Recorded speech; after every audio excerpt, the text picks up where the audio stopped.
இந்த மாதிரி நீங்க ஒரு அசாதாரண ஒரு சூழ்நிலை அது நடக்கிற அந்த சமயத்துல நான் RIW கொஞ்ச நாள் வந்து பூட்டானில் வந்து சில சிக்கல்கள் இருந்தது. அங்கே கூட்டம் வந்து இவங்க போலீஸ்காரங்க எங்கே இருக்காங்க, அங்கே ஒரு 200-220 பேர் அங்கே குழுமிருக்காங்க. இவங்களை பார்த்துட்டு இப்போ உடனடியாக நம்ம செய்ய வேண்டிய காரியம் செய்யணும்னு நினைக்கிற காரியத்தை தப்பான காரியத்தை செய்ய முடியலன்னு சொல்லி அப்போ நான் மெகாஃபோனில் வந்து சொன்னேன், ஒரு அட்டாக் நடந்ததுன்னா கூட ஷூட்.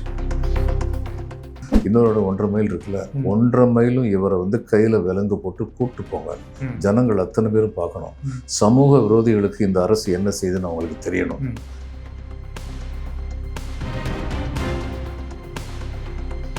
மிஸ்ஸஸ் காந்தி இறந்தது வந்து ஒரு துயர நிகழ்வு.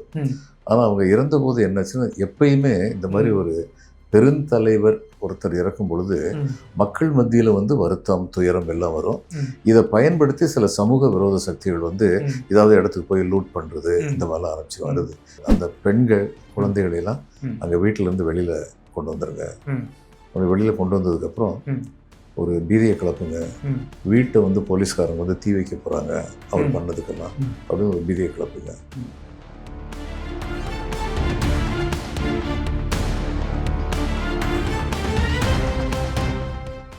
அப்புறம் ஒரு 7 நாள் கழிச்சு எனக்கு ரொம்ப நண்பரான ஒரு பத்திரிகை நிறுவனம் வந்து என்கிட்ட கேட்டார், அந்த வெங்காயம் துபாயிலேருந்து எப்போ வருதுன்னு.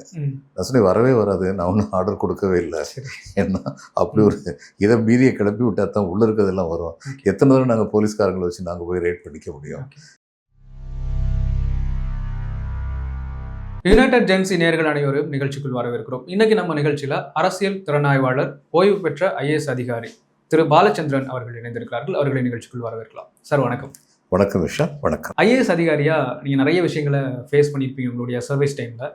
ஃபஸ்ட்டு நான் உங்ககிட்ட கேட்கணும்னு நினைக்கிற விஷயம் என்ன அப்படின்னு சொன்னால், சில விஷயங்கள் வந்து அதிகார வட்டத்தோட முடிஞ்சு போயிடும், அது பொதுமக்களோட பார்வைக்கு வராது. தினமும் நிறைய விஷயங்கள் நடக்குது, நிறைய கிரைம்ஸ் நடக்குது. ஒவ்வொரு விஷயமும் வந்து மீடியாக்களில் பிரபலியமாகும், அது பரபரப்பாக பேசப்படும், அது அப்படியே முடிஞ்சு போகிறோம். ஆனால் சில விஷயங்கள் அதிகார வர்க்கத்தோட ஸ்டாப் ஆயிரும், அது பொதுமக்களுக்கு தெரியாது, மீடியாக்கள் மூலமாக அது வெளிப்படுத்தப்பட்டிருக்காது. அப்படி ஏதாவது விஷயத்தை நீங்கள் ஃபேஸ் பண்ணிருக்கீங்களா உங்கள் சர்வீஸில்? நிறைய. ஒவ்வொரு அதிகாரியும் தன்னுடைய சர்வீஸ் பீரியடில் வந்து அதை ஃபேஸ் பண்ணியிருப்பார். உதாரணம், சிவில் சப்ளைஸ் கார்பரேஷனில் வந்து மேனேஜிங் டைரக்டர் இருந்தேன் வெஸ்ட் பெங்காலில். அந்நேரம் வந்து வெங்காயத்துக்கு கடுமையான தட்டுப்பாடு இருந்தது. இந்த கடுமையான தட்டுப்பாடுங்கிறது 2 காரணத்தினால வரும். வெங்காய விளைச்சல் கொஞ்சம் கம்மியாக இருக்கும். நாக்பூர் இந்த மாதிரி இடத்துல இருந்தால் வெங்காயம் பெரும்பாலும் வரும். அப்போது வெங்காய விளைச்சல் கம்மியாக இருக்குங்கிறது எல்லாருக்குமே தெரியும். தெரிஞ்ச உடனே சில பேர் வந்து வெங்காயத்தை ஒட்டுமொத்தமாக வாங்கி தங்களுடைய குடோனில் வந்து அடைச்சி வச்சுக்குவாங்க. இன்னொன்று வந்து அவசர அவசரமாக வெளிநாடுகளுக்கு வந்து ஏற்றுமதி பண்ணுவாங்க. அங்கே நல்ல, ஏன்னா வெங்காய தட்டுப்பாடு இருக்குன்னா இங்கே மட்டும் இல்லை, உலக பிற பகுதிகளிலையும் வந்து வெங்காயம் வந்து வாங்கணுங்கிற ஆவல் இருக்கும்போது விலை நல்ல விலை கிடைக்கும்னு சொல்லி அனுப்பி வைப்பாங்க. இந்த பல்வேறு காரணங்கள்னால நமக்கு வந்து வெங்காயம் கிடைக்கிறது வந்து கஷ்டமாக போயிடும் சாதாரண ஜனங்களுக்கு. அப்போது ஃபினான்ஸ் மினிஸ்டர் வந்து ஒரு மீட்டிங் போட்டு சொன்னார், இந்த மாதிரி வந்து வெங்காயத்தை வந்து விலை கூடிட்டே போகுது, உடனடியாக நடவடிக்கை எடுக்கணும். நான் நடவடிக்கை எடுக்கலாம் சார் அப்படின்னு சொல்லிட்டு வெளியில் வந்து பத்திரிகையாளர்களுக்கு வந்து நான் பேட்டி கொடுத்தேன். பேட்டி கொடுக்கும்போது 10,000 டன், அதாவது நம்ம வெங்காயம் துபாய்க்கு போயிருக்கு, அங்கே இருந்தால் வெங்காயத்தை மறுபடியும் வாங்க வேண்டியிருக்கு. 10,000 டன் துபாயிலேருந்து வெங்காயத்துக்கு ஆர்டர் ஏற்கனவே கொடுத்துட்டோம், இன்னும் கொஞ்ச நாளில் வந்து வெங்காயம் வந்துடும், விலை சரிஞ்சிடும் அப்படின்னு சொல்லி ஒரு அனௌன்ஸ்மெண்ட் பண்ணேன். மறுநாளே வந்து இந்த குடோனில் பதுக்கி வச்சிருந்த வெங்காயம்லாம் வெளியில் வந்துருச்சு. ஏன்னா அந்த வெங்காயம் வந்துருச்சுன்னா அப்புறம் இவங்க வெங்காயத்துக்கு விலை கிடைக்காதுல்ல, அதனால வெங்காயம்லாம் வெளியில் வந்துருச்சு. அப்புறம் ஒரு 7 நாள் கழிச்சு எனக்கு ரொம்ப நண்பரான ஒரு பத்திரிகை நிறுவனம் வந்து என்கிட்ட கேட்டார், அந்த வெங்காயம் துபாயிலேருந்து எப்போ வருதுன்னு. நான் சொன்னேன், வரவே வராது, நான் ஒன்றும் ஆர்டர் கொடுக்கவே இல்லை. ஏன்னா அப்படி ஒரு இதை பீதியை கிளப்பி விட்டா தான் உள்ளே இருக்கிறதெல்லாம் வரும். எத்தனை தூரம் நாங்கள் போலீஸ்காரங்களை வச்சு நாங்கள் போய் ரேட் பண்ணிக்க முடியும். சில சமயங்கள் இப்படிப்பட்ட சமயவிதமான முடிவு எடுக்க வேண்டியது. ஆன் த ஸ்பாட் நம்ம முடிவு எடுக்கிறது தான். உதாரணமாக மிஸ்ஸஸ் காந்தி இறந்தது வந்து ஒரு துயர நிகழ்வு. ஆனால் அவங்க இறந்த போது என்னாச்சுன்னா, எப்பயுமே இந்த மாதிரி ஒரு பெருந்தலைவர் ஒருத்தர் இறக்கும் பொழுது மக்கள் மத்தியில் வந்து வருத்தம், துயரம் எல்லாம் வரும். இதை பயன்படுத்தி சில சமூக விரோத சக்திகள் வந்து ஏதாவது இடத்துக்கு போய் லூட் பண்ணுறது இந்த மாதிரிலாம் ஆரம்பிச்சு வருது. சிலைகளை உடைக்கிறது, பப்ளிக் ப்ராப்பர்ட்டியை வந்து டெஸ்ட்ராய் பண்ணுறது, இது மாதிரி ஆரம்பிச்சிருவாங்க. 2 இன்சிடெண்ட் வந்து அங்கே எனக்கு நினைவுக்கு. நான் பாராசாத்துங்கிற ஒரு ஜோனுக்கு வந்து அடிஷனல் கலெக்டர் இருந்தேன், கூடுதல் ஆட்சியராக. அதுக்கு உள்ளே வந்து 4 சப்டிவிஷன் இருந்துச்சு. அதில் ஒன்று வந்து பேரக்பூர்.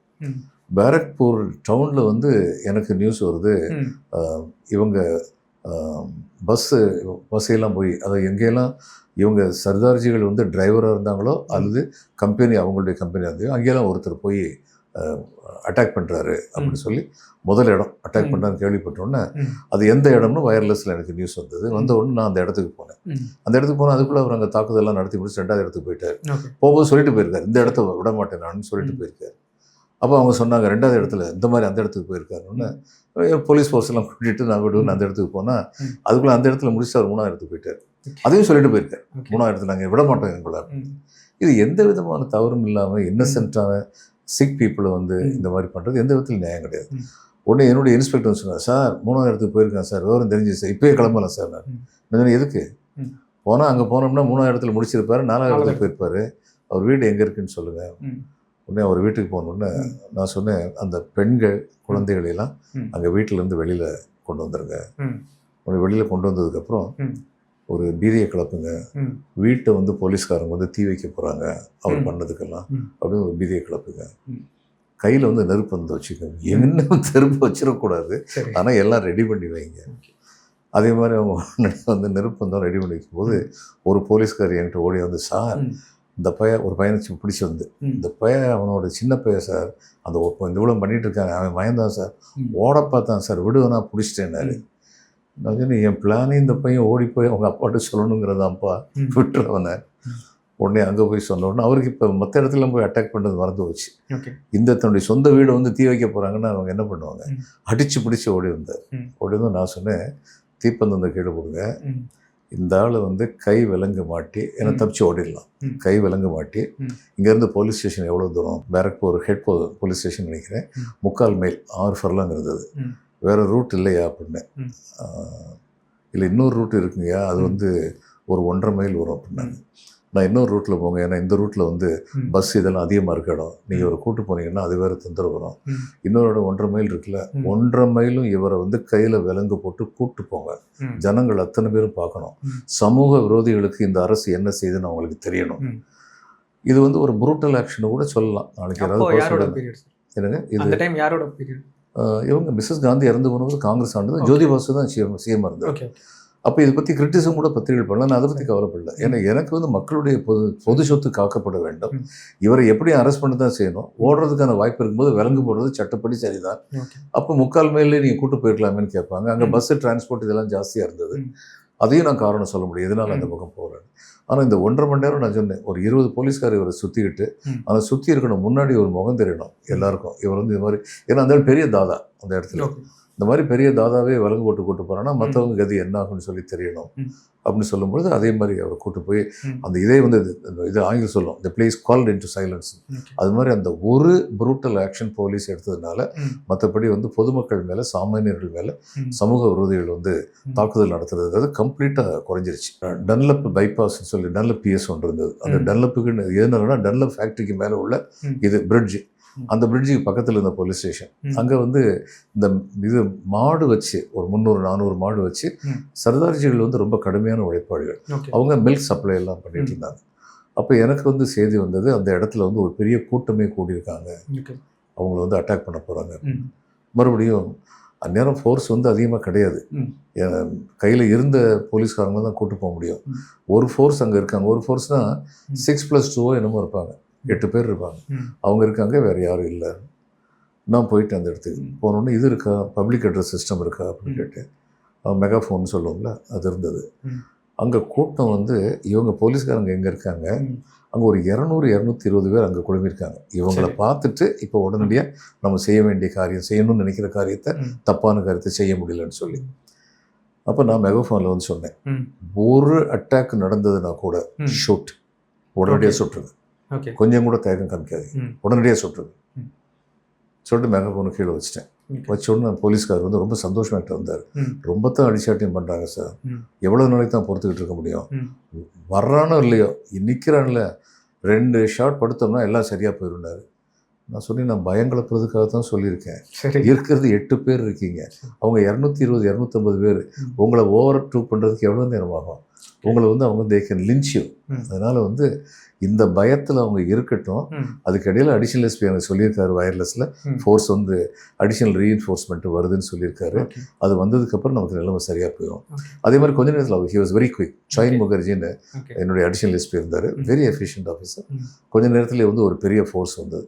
அவ்வளோ பெரிய ஃபோர்ஸை பார்த்தோன்னு அவங்க கலைஞ்சு போயிட்டாங்க. பல சமயங்களில் வந்து லா அண்ட் ஆர்டர் இதெல்லாம் மேனேஜ் பண்ணுறதுன்றது வந்து சட்டத்தை நாம் பயன்படுத்த வேண்டும்ங்கிறது மட்டும் முக்கியம் இல்லை, சட்டத்தை எப்படி பயன்படுத்துகிறோம் அப்படிங்கிறதும் நமக்கு ரொம்ப முக்கியம். மிஸ்ஸஸ் காந்தி மாடலில் எனக்கு கிடைச்ச முக்கியமான பாடம் இதுதான். ஏன்னா பெரும்பாலும் வந்து அப்போ இந்த 250 பேர் வந்தாங்களே அவங்க எல்லாரும் சமூக விரோதி இல்லை. அவங்க வந்து நம்முடைய தலைவர் வந்து சுட்டு கொண்டுட்டாங்களேங்கிற கோபத்தில் இர்ரேஷனல் ஆங்கர்னு சொல்லுவோம். அப்படிப்பட்ட இர்ரேஷனல் ஆங்கரில் வந்தவங்க. அவங்க சமூக விரோதியும் இல்லை, அவங்க இந்தியாவுடைய விரோதியும் கிடையாது. நான் வந்து ஒரு சப்டிவிஷனில் இருக்கேன் அல்லது ஒரு ஜோனில் இருக்கேன், இவங்கெல்லாம் என்னுடைய மக்கள் தான். சொந்த மக்கள் மேலே வந்து தடியடி நடத்துறதுக்கோ ஃபயர் பண்ணுறதுக்கோ எந்த ஒரு ஆஃபீஸர் வந்து விரும்ப மாட்டார், விரும்பக்கூடாது. ஆனால் அதே சமயம் தப்பு பண்ணுற குழந்தையாக இருந்தால் காதை திருகிற மாதிரி ஒரு சின்ன அளவில் அவங்களுக்கு ஒரு பயத்தை கிளப்ப வேண்டியது தேவைதான்ங்கிற சந்தேகமே இல்லை. ஸோ இதுதான் நான் படித்த படம். இது மாதிரி பல சமயங்களில் என்ன செய்ய போகிறோம் நாங்கள் வெளிப்படையாக சொல்கிறதுக்கும் உண்மையிலேயே என்ன செய்ய போகிறோங்கிறதுக்கும் வித்தியாசம் இருக்கும். ஸோ அந்த இடத்துல அந்த சமயோசிதமான ஒரு முடிவு அப்படிங்கிறது கட்டாயம் தேவைப்படுது. Okay sir. சார் இப்போ சில விஷயங்கள் வந்து ரொம்ப சீக்ரெட்டாக நீங்கள் மெயின்டைன் பண்ணுங்க. இப்போது இந்த மாதிரி நீங்கள் ஒரு அசாதாரண ஒரு சூழ்நிலை அது நடக்கிற அந்த சமயத்தில் ஒரு உங்களுக்கு முக்கியமான தகவல் கிடைக்கலாம், அந்த கல்பிரேட் பற்றி ஏதோ ஒரு விஷயம், இந்த கேஸில் சம்மந்தப்பட்ட ஒரு விஷயம் உங்களுக்கு கிடைக்கலாம். ஆனால் அந்த விஷயத்தை வெளியில் சொல்கிறதுனால அது வேறு மாதிரியான இம்பாக்ட் ஏற்படுத்தும் அப்படிங்கிற ஒரு சிச்சுவேஷன் நீங்கள் எப்படி சார் அதை? நான் RAW கொஞ்ச நாள் வந்து பூட்டானில் வந்து சில சிக்கல்கள் இருந்தது. எங்கள் பார்டரில், அதாவது வெஸ்ட் பெங்கால் கூட பூட்டானுக்கு வந்து பார்டர் இருந்தது. பூட்டான் வந்து சதர்ன் பூட்டான், நார்தர்ன் பூட்டான் 2 டிவிஷனாக பிரிக்கலாம். இந்த சதர்ன் பூட்டான்ங்கிறது பிளைன்ஸ் ரீஜன், நார்தர்ன் பூட்டான்ங்கிறது ஹில்லி ரீஜன். பூட்டியாஸ் தான் பூட்டானுடைய ஒரிஜினல் இன்ஹாபிட்டன்ஸ். இந்த சதர்ன் பூட்டானில் இருந்தவங்க பல பேர் வந்து நேபாளி ஆரிஜின் பூட்டனிஸ், நேபாளிலிருந்து வந்தவங்க. இவங்களுடைய கலாச்சாரம் எல்லாமே நேபாள் கலாச்சாரம். பஞ்சகச்சம் வச்சு கட்டியிருப்பாங்க, நெத்தியில் திலகம் விட்டுருப்பாங்க. இது மாதிரி ஹிந்துஸ், அவங்க வந்து புத்திஸ்ட் பெரும்பாலும். அப்போது ஒரு காலத்தில் எப்படி பிரச்சனை இருந்ததுன்னா, இவங்க வந்து ரிவோல்ட் பண்ணிடுவாங்களோ, பூட்டான் அரசருக்கு எதிராக ரிவோல்ட் பண்ணிடுவாங்களோ அப்படின்னு நிலைமை இருந்தபோது எங்களுக்கு அந்த இடம் தெரியுங்கிறதுனால வெஸ்ட் பெங்காலில் வேலை பார்த்த ஒருத்தர் வந்து இதை வந்து ஹெல்ப் பண்ணு சொல்லி என்னைய ராவுக்கு வந்து கூப்பிட்டு போனாங்க. அப்போ அந்த ப்ராப்ளம் ஒரு வழியாக சால்வ் பண்ணோம். அதை பற்றி அதிகமாக பேச முடியாது, ஏன்னா ராவுடைய ஆக்ஷன்லாம் பேச முடியாது. ஆனால் அந்த ராவில் இருக்கும்போது ஆஃபீஸர்ஸ் வந்து பல நாட்டில் வேலை பார்த்தவங்க அங்கே வந்து இருப்பாங்க. அதில் ஒரு நாட்டில் வேலை பார்த்தவர் வந்து I don't want to name the nation, அவர்னு சொன்னார், அந்த நாட்டில் வந்து நம்பகத்தன்மையான நியூஸ் வந்து கிடச்சிருக்கு. 4 ட்ரக்கு அந்த நாட்டுடைய கேபிட்டலில் சுற்றிக்கிட்டே இருக்குது. அந்த ஒவ்வொரு ட்ரக்குலையும் வந்து டைனமைட் வச்சுருக்காங்க. இந்த நியூஸ் வந்துருச்சு. அப்போ இந்த நியூஸை பற்றி மேலிடத்தில் வந்து பேசும்போது முதல்ல வந்து அந்த மேலிடத்தில் வந்து நம்முடைய டைரக்டர் ஐபி மாதிரி இருக்க சொன்னது, இது பத்திரிகைகளுக்கு போகவே கூடாது, ஏன்னா இது போனால் மக்கள் மத்தியில் வந்து ரொம்ப பெரிய குழப்பம் வந்துடும், பயம் வந்துடும், அச்சம் வந்துடும், எல்லா ட்ரக்கையும் முடிச்சு அட்டாக் பண்ண ஆரம்பிச்சிருவாங்க. அது ஏறக்குறைய 2 மாதம் அவங்களால லொக்கேஷனை கண்டுபிடிக்க முடியல, அவ்வளோ கெட்டிக்காத்துன்னு அவங்க இருந்தாங்கன்னா. ஆனால் கடைசியில் அந்த லொக்கேஷன் வந்து கண்டுபிடிச்சாங்க. கண்டுபிடிச்சதுக்கப்புறம் அதை டிஸ்ஆர்ம் பண்ணாங்க, அதெல்லாம் பண்ணாங்க. ஆனால் இதில் வந்து ஒரு நியூஸ் கூட கண்டுபிடிச்சதும் யாருக்கும் தெரியாது, 4 ட்ரக்கு சுற்றிக்கிட்டு இருந்ததும் யாருக்கும் தெரியாது. சத்தம் இல்லாமல் தான் சில காரியங்கள் வந்து பண்ண வேண்டியிருக்கும். இது மாதிரிப்பட்ட நியூஸ் எல்லாம் நான் பார்த்துருக்கேன். நம்முடைய அரசுலேயும் அது மாதிரி நடக்கும். அதை பற்றி வெளியில் சொல்ல முடியும். ஓகே சார், ரொம்ப நிறைய விஷயங்களை ஷேர் பண்ணியிருக்கீங்க. ஸோ இறுதியாக உங்ககிட்ட ஒரு கேள்வி, இதுவும் உங்களுடைய அனுபவம் சார்ந்த இந்த கேள்வி நான் கேட்கணும் அப்படின்னு நினைக்கிறேன். அதாவது உங்களுக்குன்னு ஒரு தனிப்பட்ட கருத்து இருக்கும், ஆனால் அரசு ஒரு கொள்கை முடிவில் இருக்கும். ஒரு விஷயம் நடக்குது, அந்த நேரத்தில் நீங்கள் இந்த விஷயத்தை எப்படி ஹேண்டில் பண்ணலாம்னு நினைக்கிறீங்க. ஆனால் ஏதோ ஒரு காரணம், ஒரு அழுத்தம், உங்களால் அதை அப்படி பண்ண முடியாத சிச்சுவேஷன், அப்படி வந்து நீங்கள் விருப்பம் இல்லாமல் நான் இந்த ஆக்ஷன் எடுத்தேன் அப்படின்னு சொல்கிற மாதிரி ஏதாவது காரணம் இருக்கா? அதே மாதிரி சேம் டைம் நீங்கள் வந்து எனக்கு ரொம்ப பிடிச்சி, நான் நம்ம ஒவ்வொருத்தரும் நம்ம வேலையை விரும்பி செய்வோம் அப்படின்லாம் இருக்கும். இப்போது நான் என்னோட சர்வீஸில் இது எனக்கு ரொம்ப பிடிச்ச ஒரு விஷயம், நான் செஞ்ச வேலையிலேயே எனக்கு என்னோட பெஸ்ட் ஆஃப் ஒர்க் அப்படின்னு சொன்னால் இந்த 2 விஷயமும் நீங்கள் என்ன சொல்லுவீங்க? இல்லை, அதாவது நமக்கு பிடிக்காத விஷயமா இருக்கலாம் அரசு சொல்கிறது. ஆனால் இந்த நாட்டை வந்து ஆள்றது வந்து ஒரு சட்டத்தின் அடிப்படை, அரசியலமைப்பு சட்டம்னு ஒன்று இருக்குது, த கான்ஸ்டிடியூஷன் ஆஃப் இந்தியா. இந்த கான்ஸ்டிடியூஷன் ஆஃப் இந்தியாவுடைய சட்டத்திற்கு மாறுதலாக சட்டம் இயற்றினாலும் தவறு, அதற்கு மாறுதலாக அரசு உத்தரவு இட்டாலும் தவறு, அதை செய்யக்கூடாது. ஆனால் இந்த அரசியல் சட்டத்துக்கு உட்பட்டு செய்யும் போது கூட முழு நீதி எல்லாருக்கும் கிடைக்குதுன்னா கிடைக்காது. ஆனால் நம்ம அதில் என்ன செய்ய முடியாது. ஒரு சின்ன உதாரணம் சொல்கிறேன். இந்த வருஷம் இந்த டிஆர்டின்னு ஒன்று டிஸ்ட்ரிக்ட் ரூரல் டெவலப்மெண்ட் ஏஜென்சி, அது கீழே இன்டகிரேட்டட் ரூரல் டெவலப்மெண்ட் ப்ரோக்ராம் IRDPன்னு சொல்லி இந்த ஏழைகளுக்கு வந்து கடன் கொடுப்பாங்க. அந்த ஏழைகளுக்கு கடன் கொடுக்கறதுல வந்து 2/3 கடன், 1/3 வந்து சப்சிடி. 6,000 ரூபான்னா அதில் 4,000 ரூபா கடன், 2,000 ரூபா கவர்மெண்ட் சப்சிடி கொடுக்கும் அப்படின்னு ஒரு சிஸ்டம்.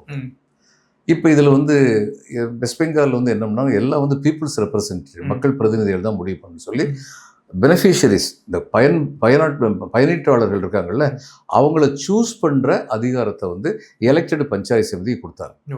அடுத்து நாங்கள் தான் அதிகாரிகள் தான் அதை ஃபைனலைஸ் பண்ணோம். அப்போ அவங்க கொடுத்ததுல வந்து தகுதி இல்லாதவங்க இருந்தால் நாங்களும் இன்ஸ்பெக்ட் பண்ணலாம், தகுதி இல்லாதவங்க இருந்தால் அதை கட் பண்ணலாம்.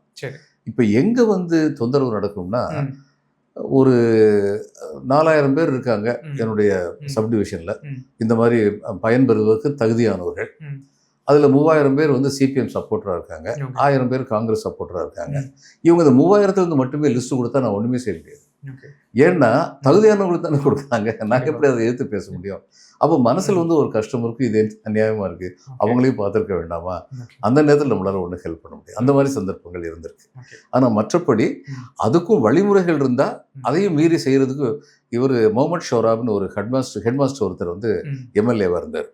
அங்கே ஹெட்மாஸ்டர்லாம் வந்து கண்டெஸ்ட் பண்ணலாம். ரொம்ப கண்ணியமான மனிதர். அவர் வந்து என்கிட்ட சொன்னார், இந்த டியூப்வெல்லாம் சிங்க் பண்ணுவாங்க இல்லையா அந்த குடி தண்ணீருக்காக, அவர் சொன்னார், என் வீட்டில் எத்தனையோ பேர் வந்துட்டு போயிட்டு இருக்காங்க, ஏன்னா பொதுமக்கள் MLA பார்க்க வருவாங்கல்ல, என் வீட்டுக்கு முன்னாடி ஒரு டியூப்வெல் போட்டால் பிரயோஜனமாக இருக்கும். அந்த டியூப்வெல்லுக்கும் சைட் சூஸ் பண்ணுறதுங்கிறது பஞ்சாயத்து சமிதி தான் சூஸ் பண்ணணும். அவங்ககிட்ட நான் சொன்னேன், அவங்க இல்லை சார், அதெல்லாம் இல்லை சார், அதெல்லாம் அவ்வளோ முக்கியம் இல்லை சார், ஏதோ வந்துடுறாங்க போகிறாங்க சார், அதுக்காக இப்படி கொடுக்க முடியுமான்னாங்க. இல்லைங்க, வர்றாங்க போகிறாங்கன்னா 1 மணி நேரம் 2 மணி நேரம் வெயிட் பண்ணி கூட இருப்பாங்க. இல்லை சார் அப்படி இல்லை, நாங்கள் யார் பெர்மனெண்ட்டாக இருக்காங்களோ ரெசிடென்ஷியல் ஏரியா அங்கே தான் சார் கொடுக்குறோம். அது தப்பு, அவங்க பண்ணுறது தெரியுது, ஆனால் என்னால் இன்னும் செய்ய முடியாது. ஏன்னா அவங்களுடைய இதில் வந்து அவங்க யாருக்கெல்லாம் கொடுத்துருக்காங்களோ அந்த ஏரியா சரியான ஏரியாவாக இருந்தால் அதை நான் அப்ரூவ் பண்ண தான் செய்யணும். ஆனால் Lutheran world service emergency division ஒருத்தங்க இருந்தாங்க, அவங்க வந்து நேரடியாக வந்து சப்டிவிஷனில் சப் கலெக்டர்கிட்ட வந்து கொடுப்பாங்க, இந்த 100 டியூபெல் நாங்கள் கொடுக்குறோம், நீங்கள் எங்கே போடணும்னு சொல்லுங்கள், அந்த டிசிஷன் பண்ணுறது நம்ம தான். நான் வந்து அது மாதிரி கொடுத்த போது முதல்ல 20-30 கொடுத்தாங்க. கொடுத்த போது முதல்ல வந்து இந்த முகமது ஷோராப் MLA வீட்டுக்கு முன்னாடி லிஸ்ட்டை ப்ரிப்பேர் பண்ணிட்டேன். 50 பேர் மீது 50 பேர் லிஸ்ட்டு ப்ரிப்பேர் பண்ணிட்டு இந்த 20க்கு மட்டும் முதல்ல ஃபர்ஸ்ட் 20 இந்த மாதிரி அப்படின்னு சொல்லி கொடுத்துருந்தேன். உடனடியாக CPM-காரங்க என்கிட்ட வந்து சார் என்ன சார், அவர் நாங்கள் கொடுக்கல நீங்களாம் வந்து அது கொடுக்குறேன்னு சொல்லி சொல்கிறீங்க. இல்லை, அது ரொம்ப தேவையாக இருக்குது, அதனால தான் கொடுக்குறேன்னு சொல்லி சொன்னேன். இல்லை சார் கொடுக்கக்கூடாது அப்படின்னாங்க. நான் சொன்னேன், நான் இந்த 20 சூஸ் பண்ணியிருக்கிறதுல எனக்கு தெரிஞ்சு காங்கிரஸ் ஆதரவாளர்கள் வந்து 4 பேர் தான், மீதி 16 பேர் வந்து உங்கள் ஆதரவாளர்கள் எனக்கு தெரியும். ஆனால் எல்லாருமே தகுதியானவங்க எல்லாருக்கும் நான் வந்து கொடுக்கணும்னு நினைக்கிறேன். இந்த 4 கட் பண்ணிங்கன்னா உங்கள் 16ஐயும் கட் பண்ணிடுவேன், என்னால் கட் பண்ண முடியும். அது மட்டும் இல்லை, நான் அந்த 20மே வந்து காங்கிரஸ் சப்போர்ட்டருக்கு என்னால் கொடுக்க முடியும். ஏன்னா இந்த 20 வந்து அவங்க கொடுத்துருக்கிறது வந்து நான் தான் ஃபைனல் அத்தாரிட்டி, அதனால் நீங்கள் இப்போ டிசைட் பண்ணுங்கள். இது கலெக்டர் கொடுக்கப்பட்ட ஒரு ஆயுதம். ஒரு நன்மைகள் வந்து முடிஞ்ச மட்டும் பாரபட்சம் இல்லாமல் போகணும் அப்படின்னு நினச்சோம்னா அதை செய்வதற்கான ஒரு ஆயுதமாக லூத்தரன் வேர்ல்ட் சர்வீஸ் கொடுத்தாங்க. ஆனால் எல்லா நேரத்துலையும் அப்படிப்பட்ட ஆயுதங்கள் கையில் கிடைக்காது. ஓகே சார், ரொம்ப நன்றி சார். இவ்வளோ நேரம் டைம் ஸ்பெண்ட் பண்ணி எங்களுக்காக நிறைய உங்கள் அனுபவங்களை ஷேர் பண்ணுறதுக்கு. இன்னொரு நேர்காணல் இதே மாதிரி உங்களை சந்திக்கணும் அப்படிங்கிறத வேண்டிய. கண்டிப்பாக. நன்றி சார். வணக்கம்.